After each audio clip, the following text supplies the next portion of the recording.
نن سبا بعضې خلک یو اعتراض ورته وی، سوال ورته وی، یاره جی دا پلانې په حق دی یا مسلمانان په حق دي، دا دومره ظلم وشو د اسمان ولې نه راغورځېږي؟ یاره الله پاک فیصله وکړي او دا څوک چې ظلم کوي الله پاک ورسره داسې داسې ولې نه کوي؟ الله پاک هر یو کار د حکمت لاندې کوي.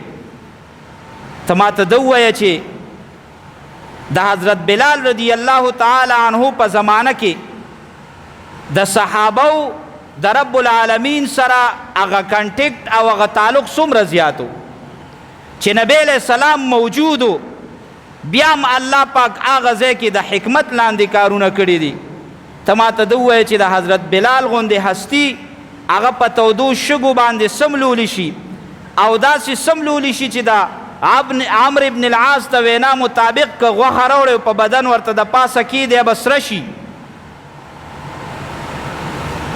دا نه سخت تکلیف ولا ورکوي او بیا د دې د پاسه یو خطرناک آواز هم کوي چې ته دې راوله هغه محمد نعوذ بالله صلی الله علیه وسلم، ته دې راوله هغه د محمد صلی الله علیه وسلم رب چې زمانه تپوس وکړي که نه. نبی علیہ السلام موجودو، د صحابو ایمان زمونږ نه په کروڑو چند مضبوطو، په هغه وخت کې الله پاک د حکمت لاندې کار کړی دی، د حکمت نه بارې نه دی کړی. الله پاک داسې نشو کولی امیہ ابن خلف چې په دغه وخت کې په دې خولې باندې هغه ګونګې کړی وي، د اسمان نه پې یو غټ کاڼې را لړه کړی وي، هغه ځای کې په ځمکه باندې نه ایستې وي. نه، رب العالمین چې څه کوي د حکمت د لاندې کوي. نن که چېرته داسې یو ظلم زیاتی وشي او هغه سړی ژوندي ګرځي یا په خوشحالو ګرځي، نو دا به د رب العالمین د حکمت د لاندې وي. یاد ساتئ دوه خبرې، دوه څیزونه داسې دي چې الله پاک انسان ته په دنیا کې د هغې سزا ورکوي، یو د مور پلار نافرمانی او یو ظلم.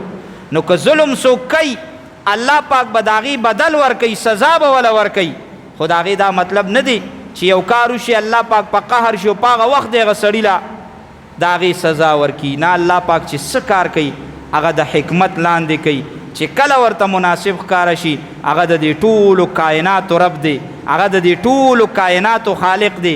په دې پیږي چې کم وخت کې کم یو کار کول پکار دی، کم وخت کې کم یو کار د انسان دپاره فایدهمند دی. رب العالمین هر یو کار د خپل حکمت لاندې کوي.